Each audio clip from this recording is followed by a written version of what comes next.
Beautiful introduction, and thank you for spending your Saturday evening with us. It means a lot to me.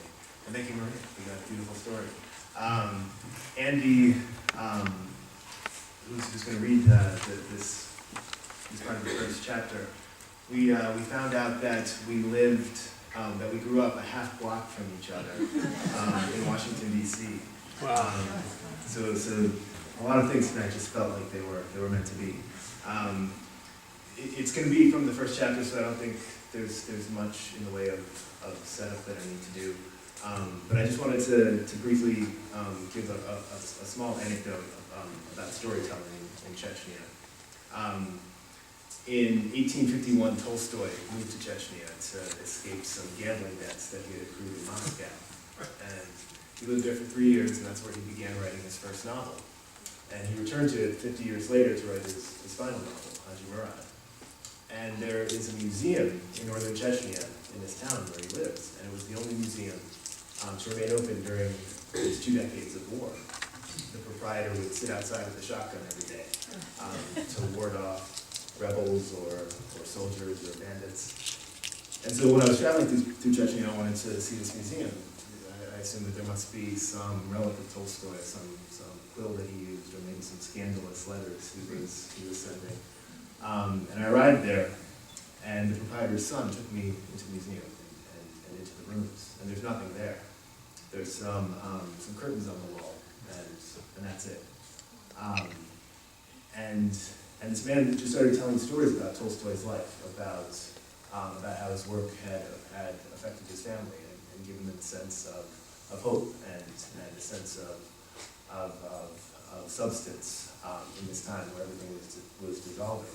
And it became clear that this was a place that had become a sanctuary for stories. And by preserving these stories and by creating this shelter for them, they were able to save some part of themselves. And most of the stories we hear from Chechnya have to do with bombings and with war, but there are these other stories like that of this Tolstoy museum. And it's from that part of Chechnya that this novel emerges from. So I hope you enjoy it, and thank you. To a selection of the first chapter of A Constellation of Vital Phenomena. White moths circled a dead light bulb. A firm hand on her shoulder lifted her from a dream. Sonia lay on a trauma ward hospital bed, still dressed in her scrubs. Before she looked to the hand that had woken her, before she rose from the imprint her body had made in the weak mattress foam, she reached for her pocket, from instinct rather than want, and shook the amber pill bottle as though its contents had followed her into her dreams and also required waking. The amphetamines rattled in reply. She sat up, conscious, blinking away the moth's wings. "There's someone here to see you," Nurse Deshi announced from behind her and began stripping the sheets before Sonia stood. "See me about what?" she asked. She bent to touch her feet, relieved to find them still there. "Now she thinks I'm a secretary," the old nurse said, shaking her head. "Soon she'll start pinching my rump like that oncologist who chased out 4 secretaries in a year. A shameless profession. I've never met an oncologist who wasn't a hedonist." "Deshi, who's here to see you?" The old nurse looked up, startled. "A man from Eldar." "About Natasha?" Deshi tensed her lips. She could have said no, or not this time, or it's time to give up, but instead shook her head. The man leaned against the corridor wall. A one-size-too-small navy pez with beaded tassels roosted on the back of his head. His jacket hung from his shoulders as if still on a hanger. A girl stood beside him, inspecting the contents of a blue suitcase. "Sofia Andreevna Rabina?" he asked. She hesitated. She hadn't heard or spoken her full name aloud in 8 years, and only answered to her diminutive. "Call me Sonia," she said. "My name is Ahmed." A short black beard shrouded his cheeks. Shaving cream was an unaffordable luxury for many. She couldn't tell if the man was a Wahhabi insurgent or just poor. "Are you a bearded one?" she asked. He reached for his whiskers in embarrassment. No, absolutely not. I just haven't shaved recently." "What do you want?" He nodded to the girl. She wore an orange scarf, an oversized pink coat, and a sweatshirt advertising Manchester United. Likely, Sonia imagined, from the glut of Manchester apparel that had flooded clothing drive donations after Beckham was traded to Madrid. She had the pale, waxen skin of an unripe pear. When Sonia approached, the girl had raised the lid of her suitcase, slipped her hand inside, and held an object hidden from Sonia's view. "She needs a place to stay," Ahmed said. "And I need a plane ticket to the Black Sea. She has nowhere to go. And I haven't had a tan in years." "Please," he said. "This is a hospital, not an orphanage. There are no orphanages." Out of habit, she turned to the window, but she saw nothing through the duct-taped panes. The only light came from the fluorescent bulbs overhead, whose blue tint made them all appear hypothermic. Was that a moth circling the fixture? No, she was just seeing things again. Her father was taken by the security forces last night, to the landfill, most likely. I'm sorry to hear that.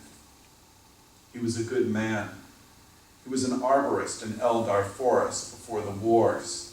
He didn't have fingers. He was very good at chess.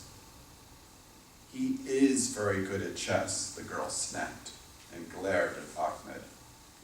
Grammar was the only place the girl could keep her father alive. And after amending Ahmed's statement, she leaned back against the wall and with small, certain breaths said, is.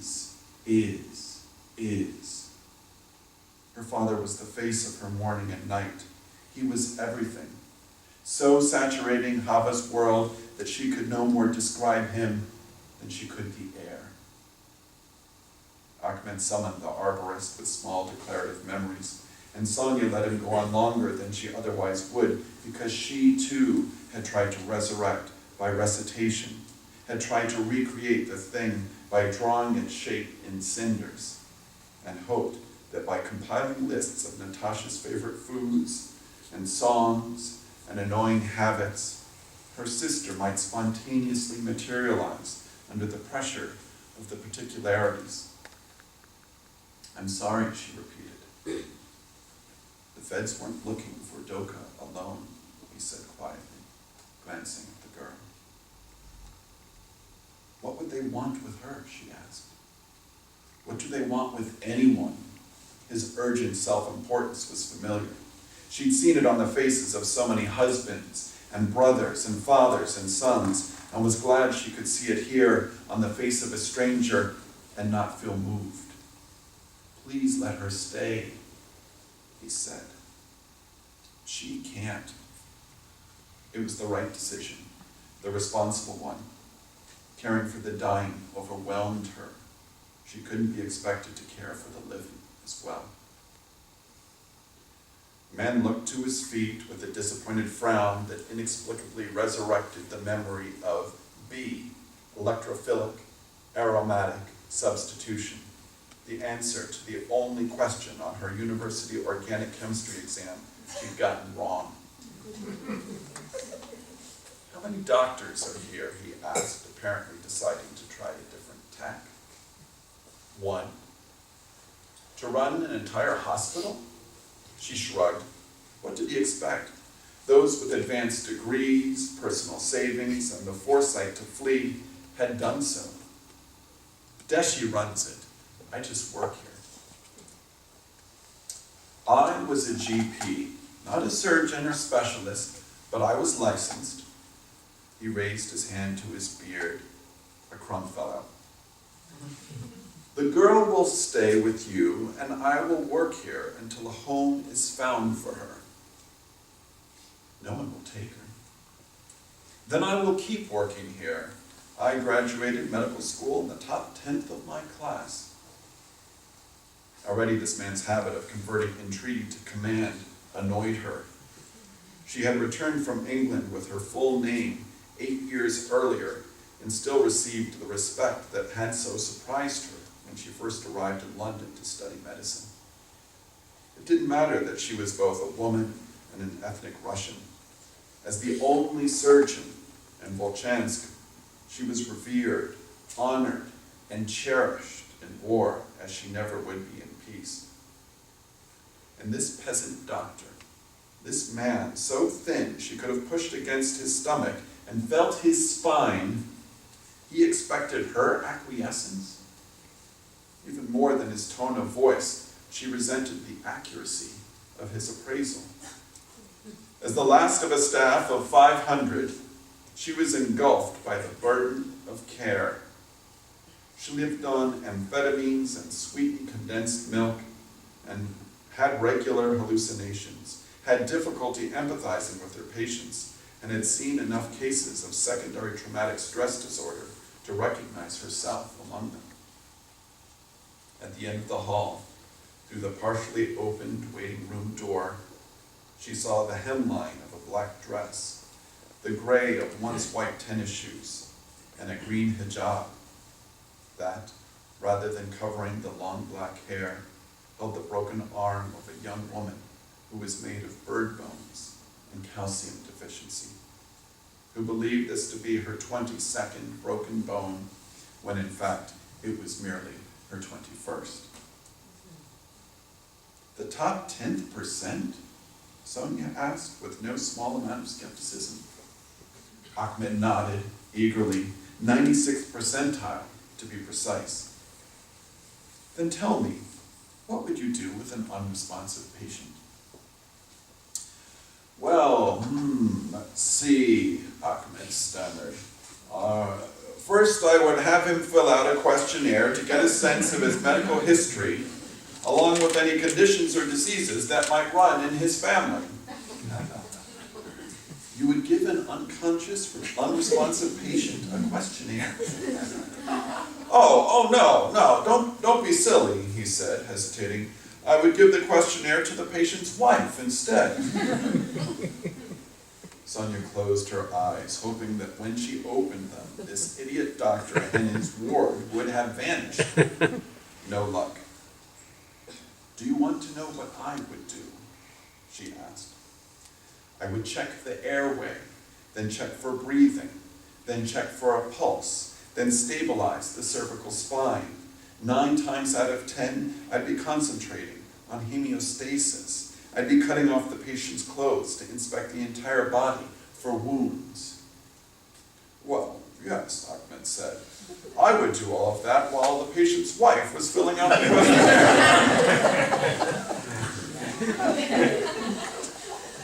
Let's try something closer to your level. What is this? She asked, raising her thumb. I believe that is a thumb. No, she said. It is the first digit, composed of the metacarpal, the proximal phalange, and the distal phalange. Well, that's another way of saying it. And this, she asked, pointing to her left eye. What can you say about this, besides the fact that it is my eye, and it is brown, and it is used for seeing? He frowned, uncertain what he could add. Dilated pupils, he said at last. And did they bother teaching the top 10% what dilated pupils are symptomatic of? Head injuries, drug use, or sexual arousal. Or more likely, because the hallway is poorly lit. She tapped a small scar on her temple. No one knew where it had come from. And this? He smiled. I have no idea what's going on in there. She bit her lip and nodded. Okay, she said. We need someone to wash dirty sheets anyway. She can stay if you can work. The girl stood behind Ahmed. In her palm, a yellow bug lounged in a pool of melting ice.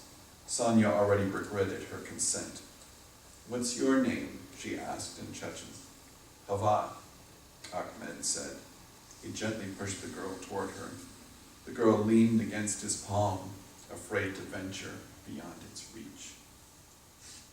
A year earlier, when Natasha had disappeared for the second and final time, Sonia's 1 and 2 night stays in the trauma ward had lengthened into weeks.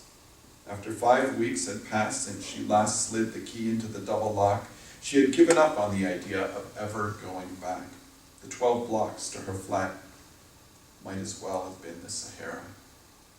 Waiting for her there was a silence more terrible than anything she heard on the operating table. Years before that, she had posed with her hand pressing against the distant Big Ben, so that in the photograph her fiancé had taken, she appeared to be holding up the clock tower. He had taken it on the 8th of their 17-day engagement. The photograph was taped above the desk in her bedroom, but not even its rescue was enough to lure her home. Living in the trauma ward wasn't much of a change. She'd already been spending 17 or 18 waking hours in the ward. She knew the bodies that she opened, fixed, and closed more intimately than their spouses or parents did. And that intimacy came as near to creation as the breath of God's first word. So when she offered to let the girl stay with her, she meant here at the hospital, but the girl already knew that as she followed Sonia to the room. "This is where we'll sleep, all right," she said, setting the girl's suitcase by the stacked mattresses. The girl still held her bug. "Is there something in your hand?" Sonia asked tentatively. "A dead bug," the girl said. Sonia sighed, grateful at least to know she wasn't imagining it. "Why?" "Because I found it in the forest and brought it with me." Again, "Why?" "Because it needs to be buried facing Mecca." She closed her eyes. She couldn't begin with this now. Even as a child, she hated children. She still did. "I'll be back later," she said, and returned to the corridor. If nothing else, Ahmed was quick to undress. In the time it took her to show the girl to her room, he had changed into white scrubs. She found him preening before the hallway mirror. "This is a hospital, not a ballroom," she said. "I've never worn scrubs before." He turned from her, but the mirror held his blush. "How could you go through a residency without wearing scrubs?" He closed his eyes, and his blush deepened. "My professors didn't have much faith in me. I never had exactly what you would call a residency." "This isn't what I want to hear right after I take you on." "I just feel privileged to work here." The sleeve showed off his pale biceps. "I always thought these would be looser." "They're women's scrubs." "You don't have any for men?" "No men work here." "So I'm wearing women's clothes?" "You'll need a hijab too." His face paled. "I'm kidding," she added. "A headscarf is sufficient." He nodded, unconvinced.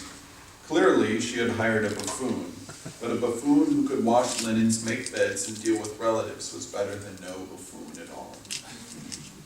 "Have you ever been here before?" she asked, disinclined to give more than a brief tour of the hospital. "Yes." "When?" "I was born here." She took him through the ghost wards, cardiology, internal medicine, endocrinology. A layer of dust and ash recorded their path. "Where is everything?" he asked. The rooms were empty. Mattresses, sheets, hypodermics, disposable gowns, surgical tape, film dressing, thermometers, and IV bags had all been moved downstairs. All that remained was bolted to the floor and built into the walls, along with items of no practical use. Family portraits, professional awards, and framed diplomas from medical schools in Siberia, Moscow, and Kiev. We moved everything to the Trauma and Maternity Awards, she said. They're all we can keep open. Trauma and maternity. It's funny, isn't it? Everyone either fucking or dying. No, not funny. He stroked his beard, burying his fingers to the first knuckle. His fingers found their way to his beard in moments of trouble or indecision, trawling the thick, dark hair, but rarely touching upon wisdom. They are coming, and they are leaving, and it is happening here. They climbed a stairwell washed in blue emergency light. On the 4th floor, she led him down the corridor to the west side of the building. Without warning, she opened the door to the storage room. Something gleeful and malicious shot through her when he took a step back, afraid of falling. What happened? He asked. The floor broke off a meter past the door frame. No walls or windows, just a cityscape muraled across the winter air.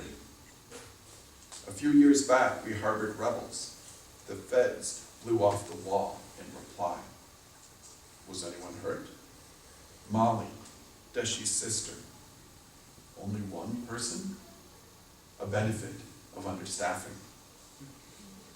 On days when both sides abided by the ceasefire, she came to this doorway and looked across the city and tried to identify the buildings by their ruins.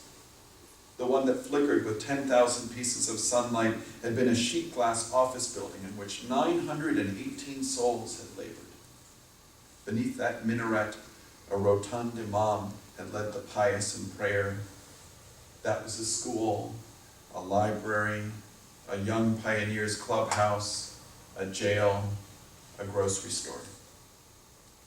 That was where her mother had warned her never to trust a man who claims to want an intelligent wife. Where her father had taught her to ride a bike by imitating the engine growl of a careening municipal bus, sure to run her over if she didn't pedal fast enough. Where she had solved her first algebra equation for a primary school teacher. A man for whom Sonia's successes were consolation whenever he pitied himself for not having followed his older brother into the more remunerative profession of prison guard. Where she had called for help after witnessing one man spear another on the university green, only to learn that they were students rehearsing an Aeschylus play. It looked like a city made of shoeboxes and stamped into the ground by a petulant child. She could spend the whole afternoon rebuilding it, repopulating it, until the hallucination became the more believable reality. Before you couldn't see the river from here, she said. This hospital is the tallest building in the city now. There have been tall buildings and plans to erect taller ones. After the dissolution of the USSR, oil reserves had promised prosperity for Chechnya in the coming capitalist century. Yeltsin had told the republics to grab as much sovereignty as they could swallow, and after 2,000 years of foreign occupation, it had seemed the republic would finally achieve independence. Her grandparents had moved to Volchansk in 1946 after Stalin added lorry drivers and seamstresses to the expanding list of professions requiring purging. But she felt as buoyantly patriotic as her Chechen classmates who could trace their family trees back to the acorns. That sense of electric optimism was evident in the designs that had been solicited from architects in Riyadh, Melbourne, and Minsk. City officials had made a show of the blueprints, displaying them on billboards and distributing them as leaflets at the bazaar. She'd never seen anything like it. The sketches had suggested that the pinnacle of design no longer consisted of cramming the greatest amount of reinforced concrete into the ugliest rectangle possible. Once she had held a leaflet against the horizon, and as the red sun bled through the paper, the towers had become part of the skyline. Did they really want the girl? She asked, turning her attention back to Ahmed. It didn't surprise her, but she asked anyway. Disappearances touched down as randomly as lightning. Only those actually guilty of abetting the insurgency, an infinitesimal fraction of those abducted, had the benefit of understanding their fate. It doesn't make sense, Ahmed said. Whether he meant the floorless room, the crushed city beyond, or the girl, Sonia didn't know. In the distance, a faint stream of tracers streaked skyward, disappearing into the clouds. Payday must be coming, Ahmed said. She nodded. The feds were only paid if they used a certain percentage of their ammo. If the soldiers tired of firing blindly into the sky, they might bury their excess rounds, then dig them up a few hours later to claim the bonus given for discovering a rebel arms cache. Let's go, Sonia said. They passed the original maternity ward, unused since Molly's death, and descended the stairwell to the new maternity ward. Deshi set down her knitting needles and eyed Ahmed suspiciously as she crossed the room to meet them. After 12 love affairs over the course of her 73 years, each beginning with a grander gesture, each ending with a more spectacular heartache, Deshi had learned to distrust men of every size and age, from newborns to great-grandfathers, knowing they all had it in them to break a decent woman's heart.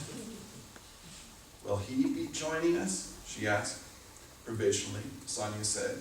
And the girl? Provisionally. You're the nurse, Ahmed said curtly. We met earlier. He speaks out of turn without being addressed, Deshi observed. I just wanted to say hello. He continues to speak without being spoken to. And he has an ugly nose. I'm standing right here, Ahmed said, frowning. He tells us he is standing right here, as if we have been made blind and idiotic. What am I doing wrong? He asked Sonia. I'm just standing here. He seems to believe that his presence might somehow transform the ugliness of his nose. But seeing that nose right here in front of me provides irrefutable evidence. What am I supposed to say? He looked desperately at Sonia. She smiled and turned to Deshi. Do you see the way he looks at me? Deshi asked, her voice trembling with indignation. He is trying to seduce me. I'm doing nothing of the sort. I'm just standing here. Denial is the first impulse of a traitor. You're quoting Stalin, Ahmed said. You see? He's a lecher and a Stalinist. Don't be ridiculous. He must be an oncologist. There are few fields of medicine more important than oncology. Deshi appeared flabbergasted. You see, she shouted. A lecher, a Stalinist, and an oncologist.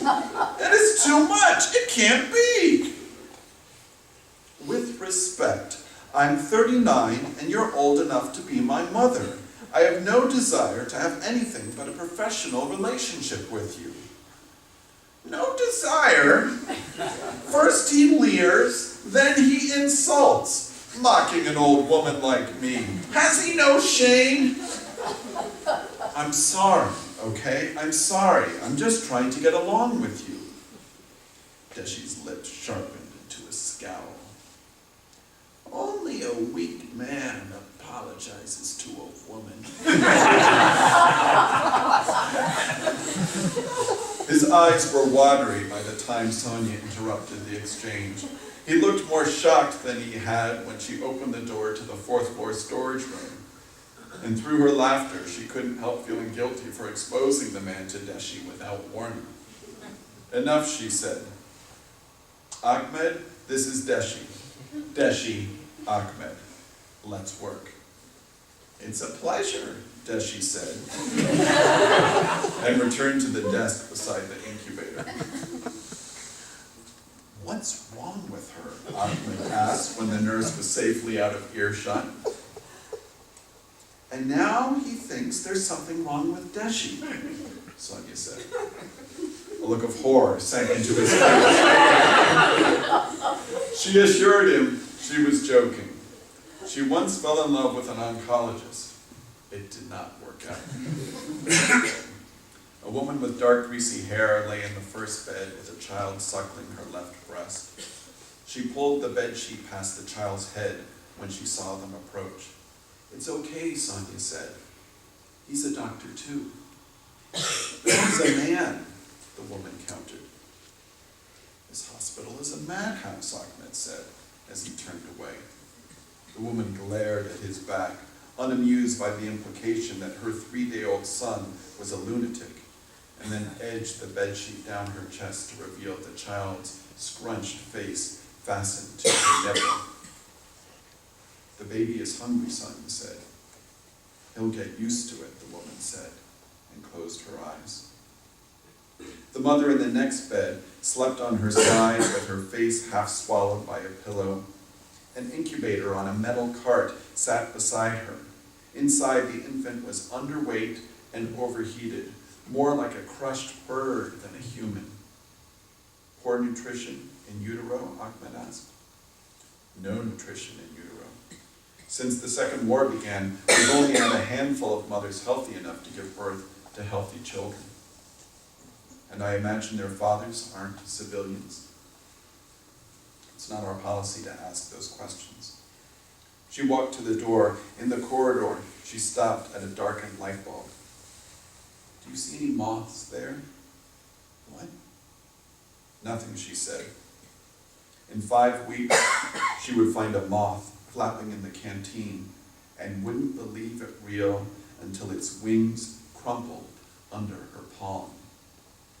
The trauma ward is just down the hall. Thank you.